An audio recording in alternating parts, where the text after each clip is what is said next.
Pois é, pessoal, se o Lula ainda achava que algum dia ele ia conseguir tornar o Brasil comunismo ou socialismo, ele pode tirar o cavalinho da chuva dele, porque isso não vai acontecer de jeito nenhum. Vocês lembram das organizações terroristas e das facções que estavam rolando há muito tempo atrás, onde os Estados Unidos quase implorou para o Brasil para que tornasse as facções criminosas organizações terroristas para que assim eles pudessem interferir aqui dentro? E o governo Lula disse que não ia fazer isso, já que pro governo que a gente tem hoje em dia, parece que bandido é cidadão de bem. Pois é, vocês lembram dessa história? Agora teve uma reviravolta das grandes. Sabe por quê?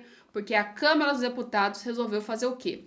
Tchau, Lula, a gente não tá ligando pro que você tá falando, e sim, a gente vai articular para que as facções criminosas sejam consideradas organizações terroristas. E daí pra frente, só pra trás, virou uma bagunça por completo. A gente vai falar sobre isso nesse vídeo, tá? E não só sobre isso também, vamos falar sobre outros assuntos, gente.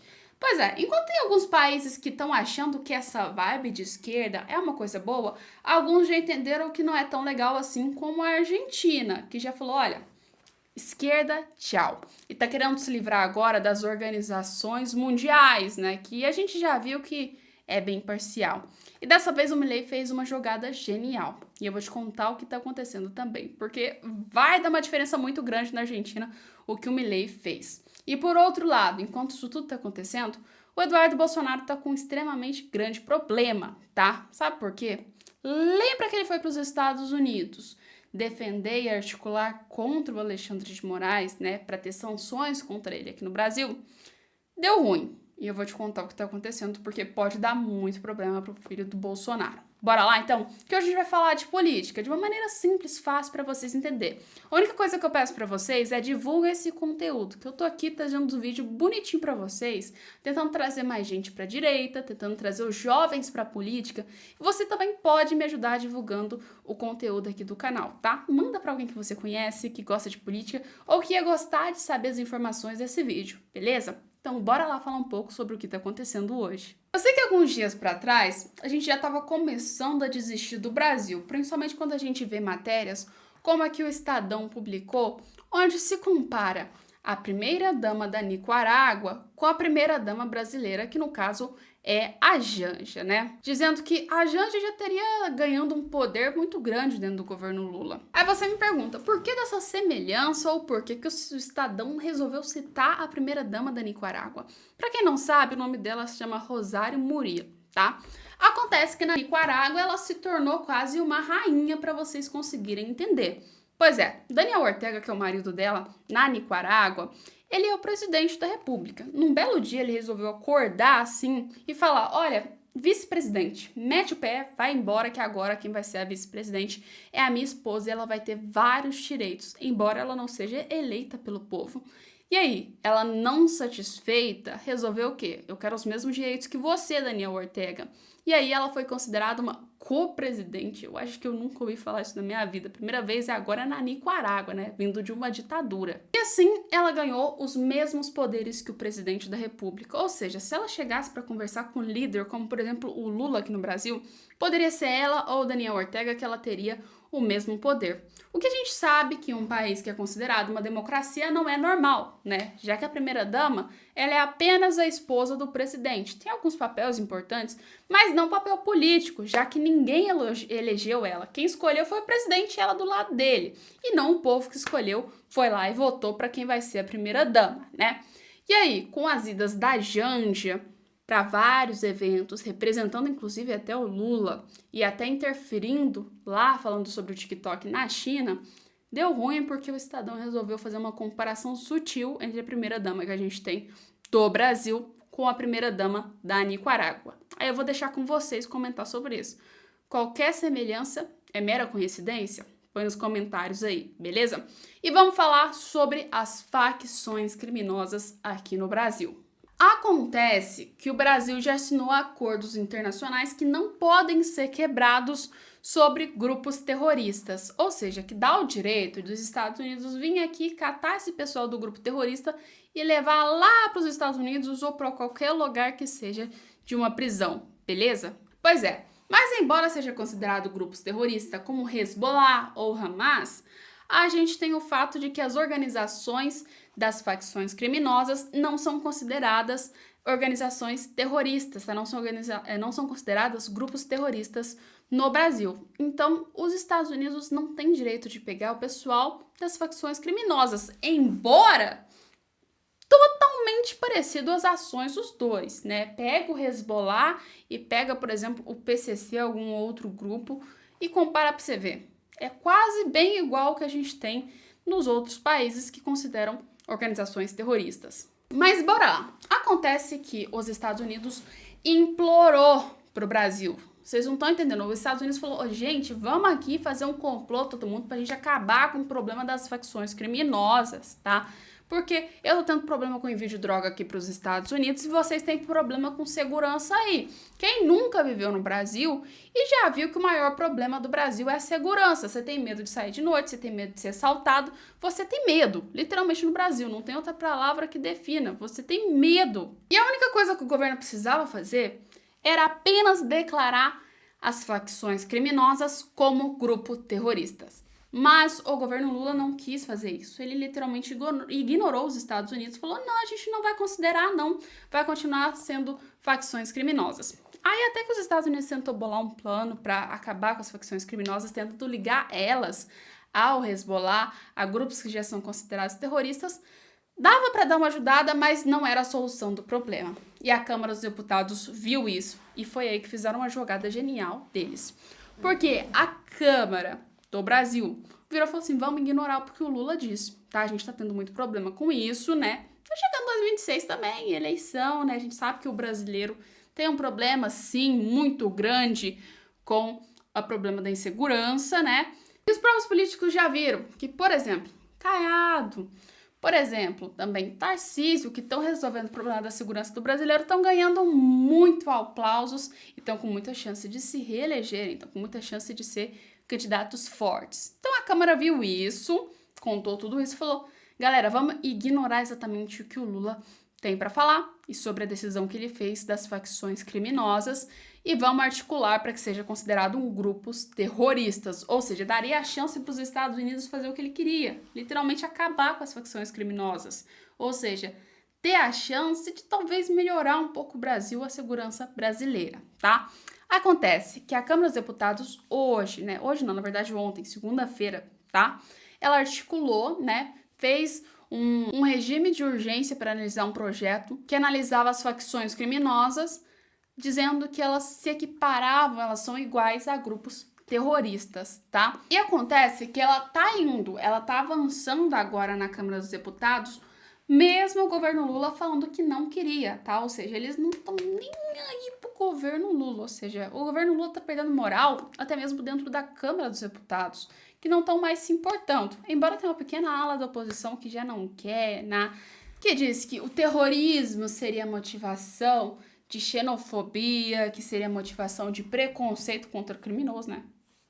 Eu não vou nem comentar sobre essas falas que a oposição vem dizendo. Mas acontece que mesmo a oposição falando, acontecendo isso tudo, a Câmara está articulando para que isso passe. E se passar, queridos, meu Deus do céu, vai ser uma maravilha. Porém, temos um problema.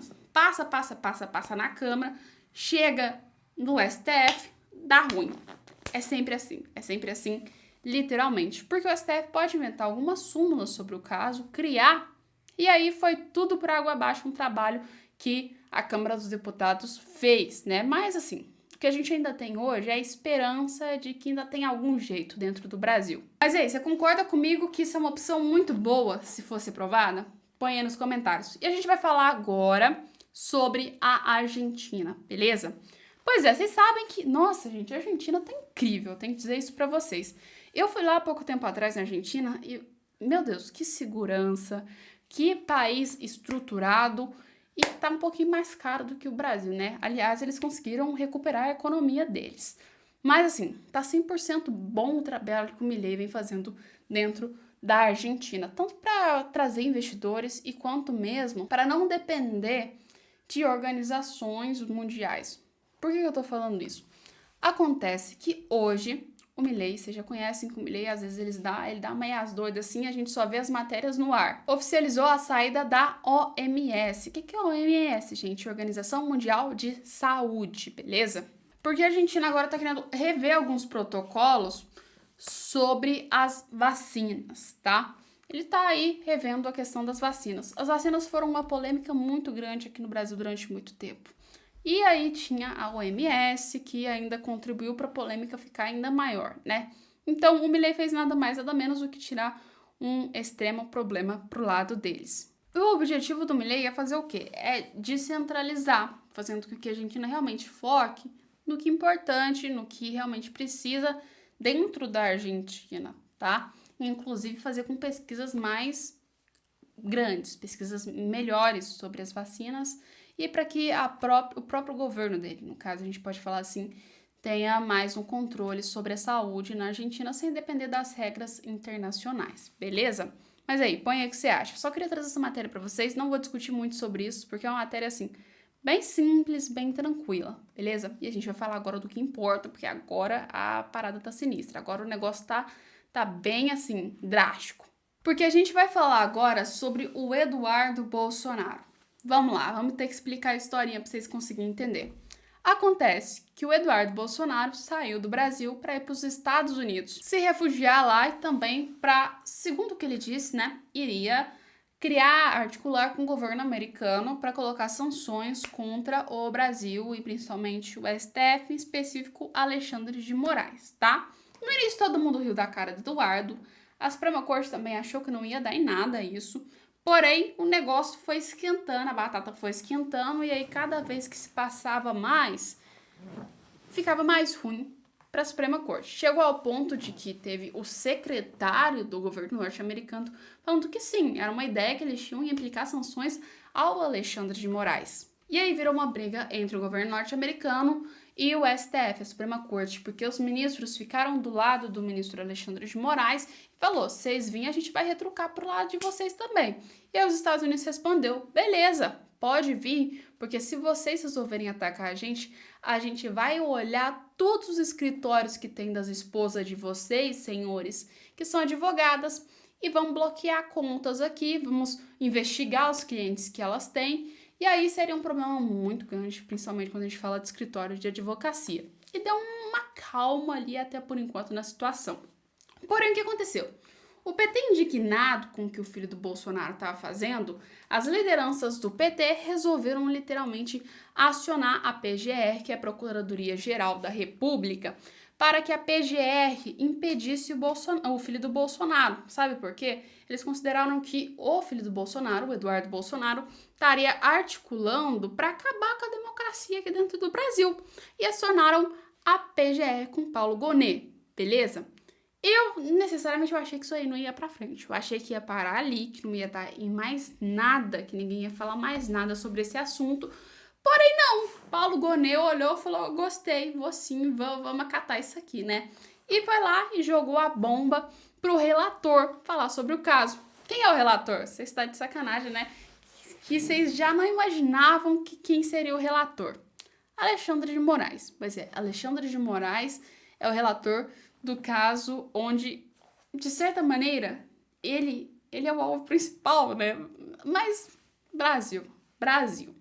Porém, hoje, depois disso tudo, né, abriu-se o inquérito contra o Eduardo Bolsonaro, beleza? Tô aqui com a imagem para vocês da matéria. Abriu-se o inquérito contra ele.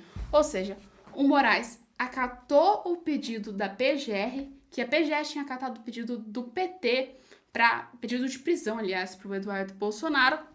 E hoje o Moraes foi lá e falou, beleza, vamos abrir um inquérito contra o Eduardo Bolsonaro. E daí pra frente, eu não preciso dizer mais nada. Vocês já sabem onde vai parar essa história. Eu acho que assim, né? O caso se repete. Já aconteceu outra vez, aconteceu de novo, né? E a gente já sabe aonde isso tudo vai parar do caso do Eduardo Bolsonaro. Acontece, ele tá lá nos Estados Unidos, grande parte da família dele tá nos Estados Unidos. Você acha que os Estados Unidos entregaria se caso tivesse um pedido de prisão pro filho do Bolsonaro? Eu acredito que não, ele poderia pedir asilo político e praticamente não dá em nada, tá? Mas é aquela coisa, a história pode mudar a qualquer momento. Então eu não vou garantir nada pra vocês. Acontece é que o filho do Bolsonaro tá com uma bomba estrondosa na mão dele e a gente não sabe aonde que vai parar essa bomba, e até quem que vai chegar essa bomba, ou se isso vai andar pra frente, ou se os Estados Unidos vai entrar no meio dessa história, ou se não, ou se a corte vai virar e falar assim, vamos deixar quieta essa situação. Tá literalmente um caos enorme, tá? Mas eu quero saber a opinião de você. Onde você acha que vai parar essa história da Suprema Corte junto com o STF, né? O próprio STF, com também os Estados Unidos e o filho do Bolsonaro. Põe aí nos comentários que a gente volta com mais vídeos daqui a pouco, beleza? Um beijo e até mais!